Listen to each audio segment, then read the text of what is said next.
Los videojuegos son como las películas o las series. Mientras va pasando la historia, te encariñas con ciertos personajes, también odias a otros. Pero aquí la diferencia entre las películas y los videojuegos es que tú estás controlando al protagonista. En algunos juegos tú tomas las decisiones por él. A veces tenemos que elegir entre la vida de uno de tus mejores amigos, poder salvar al otro, etc. Lo que provoca que nos duelan esas decisiones que tomamos. Algunas muertes nos hacen hasta llorar. Así que hoy les traigo un top de las muertes más tristes en los videojuegos. Yo soy Panda y esto es...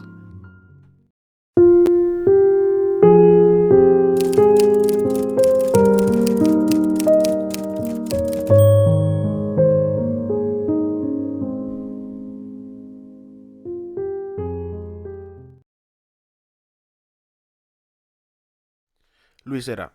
Este personaje es de Resident Evil 4, siendo para mí el mejor juego de toda la historia, tan bueno que lo han sacado para todas las consolas a partir del GameCube, y ahora con su remake, hijo de su puta madre. Pero bueno, no venimos a hablar de mi fanatismo por Resident Evil. Cuando encuentras a Luis, lo ayudas a salir del closet. Está amarrado el pobre hombre, y lo liberas, entonces aparece un par de ganados, y atrás el poderosísimo Vitores Méndez. Entonces, Leon, el patadas locas Kennedy, lo ataca. Vitores Méndez contraataca y los manda a mimir a los dos. Leon y Luis se despiertan, y aquí es cuando sabemos que Luis era del cuerpo de policía de Madrid. También descubrimos que es muy soberbio el pendejo. Pero a medida que va pasando el juego, nos vamos encariñando con Luis. Te ayuda con una oleada interminable de ganados. Después de que le esté tirando el pedo a Ashley, se lo hubiera llevado a la verga, pinche Ashley castrosa. Pero bueno, después nos lo volvemos a topar en el castillo de Ramón Salazar. Te va a dar la muestra del parásito y se le cae el pendejo. Va a buscarla y cuando por fin la tiene... No puede ser. No puede ser. Sadler, ¿cómo chingado te atreviste, güey? Puto Sadler, eres un culero.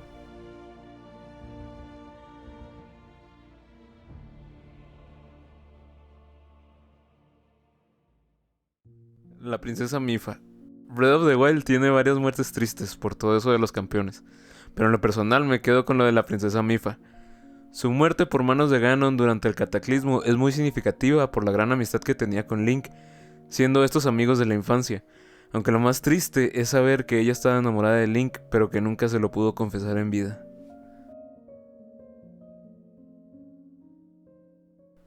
En el recuerdo que tiene Link con ella también se nos muestra una conversación en la que Mifa le dice a Link que cuando todo acabe podrán pasar más tiempo juntos, sin saber que en el futuro ella moriría y Link no la volvería a ver. Cuando esta es liberada por Link un siglo después de su fallecimiento, le cumple la promesa que le hizo a Link tiempo atrás, la cual es que lo curaría y protegería siempre, además de lamentarse ya que nunca volverá a ver a su padre.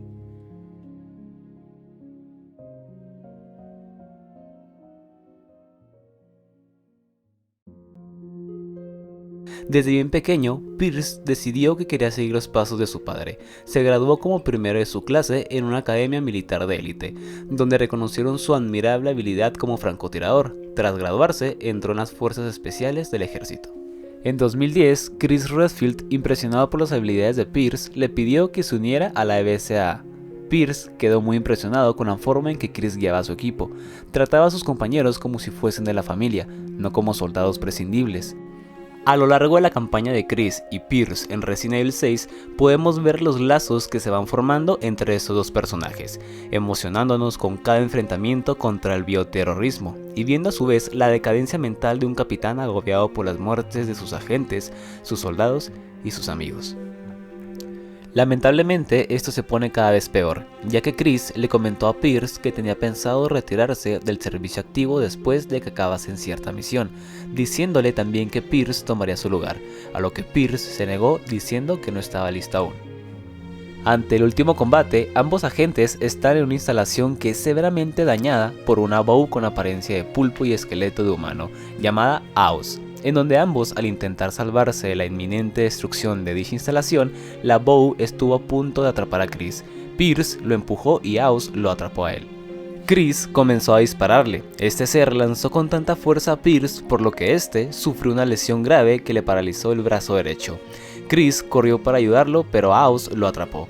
Sin ninguna otra manera de socorrer a Chris, Pierce se inyectó deliberadamente el virus C, mejorado que habían adquirido previamente, obteniendo así la capacidad de disparar ráfagas eléctricas y mutando parte de su cuerpo. Pierce lanzó una carga eléctrica a Laos, el cual soltó a Chris y seguidamente se convirtió en una crisálida. Chris se lamentó de ver mutado a su compañero, dejándonos así una de las cinemáticas más tristes de toda la saga.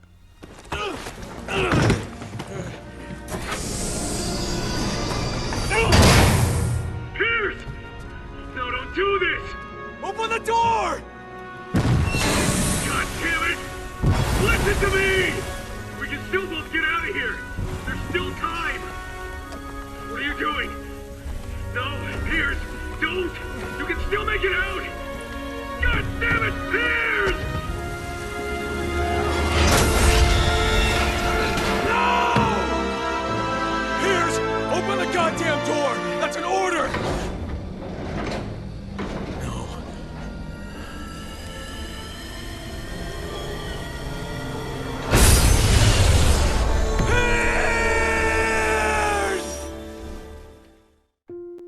Sif, el gran lobo gris. La muerte de Sif en Dark Souls puede que no sea tan triste en un principio, ya que siendo un jefe opcional en el juego y por el hecho de que nosotros terminamos dándole muerte.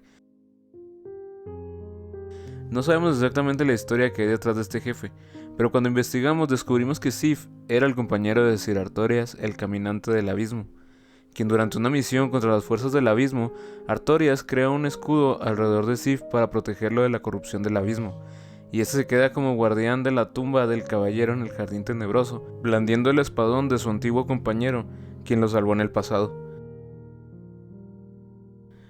Mientras le vamos bajando vida al lobo, se ve cómo este empieza a cojear y sus ataques son cada vez menos fuertes, y este se hace más lento conforme su salud se va haciendo más crítica. Equipo Noble, Halo Reach. En este videojuego te enseñan lo que realmente es la guerra. Por más bueno que seas, o por más modificado que estés, en la guerra todo puede pasar. Para mí es el mejor Halo de todos. Aquí les voy a narrar las muertes de cada uno. El primero en morir es Noble 5, también conocido como Jorge.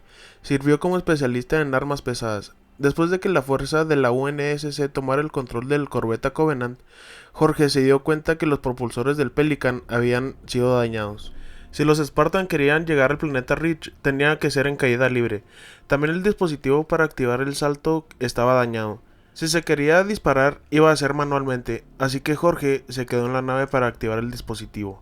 Pero costándole la vida, le confió a 6 sus placas de identificación. Antes de arrojarlo al espacio, mientras 6 va cayendo, se ve una cinemática donde Jorge activa el dispositivo, abriendo la ruptura espacial, enviándolo a la estela sin salida. Catherine. El equipo Noble se vio obligado a meterse a un búnker antirradiación para protegerse de la cristalización del Covenant. Cuando el equipo salió del elevador y corrió hacia el búnker, un francotirador en un Phantom le disparó a Kat, dándole directo en la cabeza con un rifle francotirador aguijoneador, matándola al instante. Noble 6 trataría de vengar su muerte, pero se vio obligado a regresar al búnker. Lo que se me hizo raro es que como con una sola bala la mató. ¿Que no tenían escudos? Pero pues yo me imagino que debe ser por la cristalización del Covenant.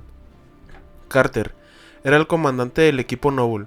Durante el viaje al Pillar of Autumn, Emil y 6 se topan con un Scarab. Carter se sacrificó al chocar contra el Scarab para que así Emil y 6 cumplieran su objetivo: llegar a la nave. Sus últimas palabras fueron: Están solos, Noble. Cambio fuera.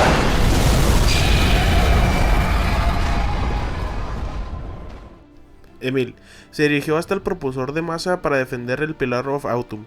Fue atacado por 2 élites, dejados por un Phantom, después de que 6 le entregara la base de datos a la doctora Halsey.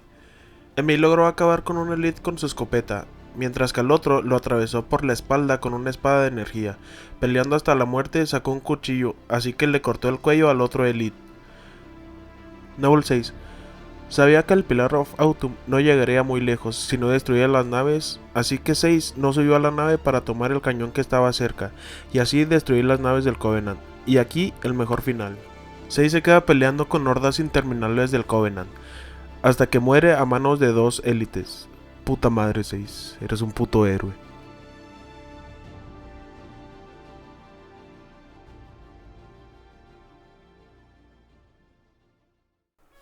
Barba Negra. Edward Teach, mejor conocido como Barba Negra, salió en el Assassin's Creed 4, siendo uno de los piratas más famosos. Abordó la nave de la Queen Anne Revenge. Navegó por las colonias americanas a principios del siglo XVIII. Durante la guerra, Barba Negra se hizo corsario. Ahí fue donde conoció a Charles Vane y Edward Kenway. Después de que se acabara la guerra, muchos corsarios fueron denunciados por su gobierno. Con el tiempo, se volvió un pirata. Tras la caída de Nassau como república pirata, Barba Negra se sentía muy viejo y decaído, que sus días como pirata se habían acabado, así que se retiraría de la piratería. Más tarde, la Royal Navy lanzó una emboscada, destruyendo la ciudad y obligar a Teach y a Edward a huir en un buque de guerra. Cuando fueron abordados, los piratas hicieron lo posible para defender el buque, pero fue inútil. Los piratas fueron superados en número. Teach y Edward lucharon hasta que pasó lo peor. El poderosísimo Barba Negra recibió un impacto de bala en el brazo izquierdo, al mismo tiempo un espadazo en el brazo izquierdo. Edward corrió a ayudarlo, pero fue interceptado por un oficial, con el cual le lanza el arma del oficial para que Teach se defienda. Teach mató al oficial, y aquí cuando cae el mejor pirata de todos los tiempos, Barba Negra, a manos de la Armada Británica con un espadazo. Sus últimas palabras fueron: "En un mundo sin oro, pudimos haber sido héroes". María fue la esposa de Dominic Santiago, amiga de la infancia de Dom y de Marcus. María dio a luz a su primer hijo llamado Benedicto Santiago. Nació cuando ambos tenían 16. 2 años más tarde, nació otra hija llamada Silvia Santiago. Horas antes del día E, Dom y María alquilaron su primera casa. María se levantó temprano y le llevó el desayuno a la cama, diciéndole que los niños estaban en casa de sus padres y que tenían todo el día para ellos solos, para poder relajarse. Desafortunadamente, ese día fue cuando los locos atacaron, el temible día de emergencia. Dom y María se salvaron, pero desafortunadamente los padres e hijos de María perecieron en el ataque. Ambos se quedaron devastados, pero María cayó en una depresión terrible. Dom se quedó luchando en el ejército para mantenerse centrado. Un día viajaron a Mercy a enterrar a los hijos y padres de María. Después de un año de la muerte de sus hijos, María seguía muy mal. Tomaba antidepresivos. Seguía ordenando el cuarto de sus hijos como si siguieran vivos. Por la gran depresión que pasaba María, se dejó capturar por los Locust, así que Dom empezó a buscarla donde había sobrevivientes, hasta que un viejo amigo le dijo que muchos Locust capturaron a gente para hacerlos esclavos. Dom fue a buscarla, pasando la carretera hasta llegar a las jaulas de los esclavos. En medio de tiroteo, Dom ordena a Jack que abra la jaula donde está María. Cuando por fin Jack la abre, María se ve bien. María se ve radiante. Dom la abraza con mucho amor hasta que se da cuenta que no está bien. Está muy delgada, tiene muchas heridas. Así que, pues, mejor véanlo ustedes.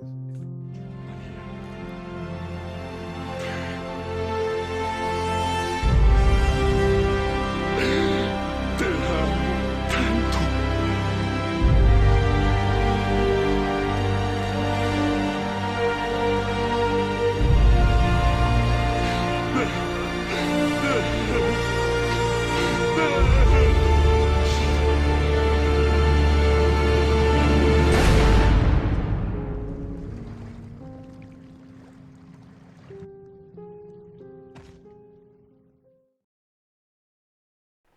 Dom. Con la muerte de su esposa y sus hijos, Dom se veía muy triste, no era el de antes. Un día después de la invasión de los Tallos Lambent al barco, nuestros héroes se dirigen a Sura. Pero para llegar ahí debían pasar por Mercy, sí, el lugar donde Dom sepultó a sus hijos. Pasaron por un poco de combustible a Mercy y se dieron cuenta que el lugar estaba totalmente deshabitado. Tras explorar la zona, se dieron cuenta que había explosivos en las tuberías de emulsión. Fueron todas desactivadas y encontraron a la persona que las colocó. Este sobreviviente les advirtió a todos de una epidemia que estaba pasando en Mercy. Ignoraron al sobreviviente y siguieron con su camino. Aquí fue donde vieron lo que el hombre les decía: los humanos también se volvían Lambent. Así que los humanos Lambent empezaron a atacar a Dom y a sus amigos. Luego de encontrar las válvulas de combustible, los Lambent los atacaron. Defendieron lo mejor que pudieron, pero eran demasiados. Estaban atrapados, eran muchos enemigos, Locust Lambent y humanos Lambent. Así que Dom se sube a un camión y se posiciona al final de la calle. Marcus le pregunta que qué demonios estaba haciendo. Dom le responde que saltara de ahí, que iba a acabar con todos. Arranca a toda velocidad y se estampa contra una bomba de combustible. Su muerte es muy trágica, pero todo el equipo se salva. Marcus trata de sacar el cuerpo de Dom, pero hay una segunda explosión. ¡Marcus! ¡Ha muerto! ¡Ha muerto! ¡No puedes hacer nada! ¡Detente! ¡Déjame, maldita sea! ¡Déjame sacarlo!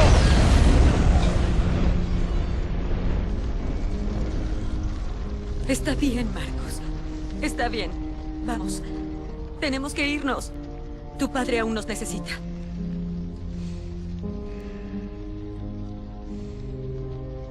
Tom.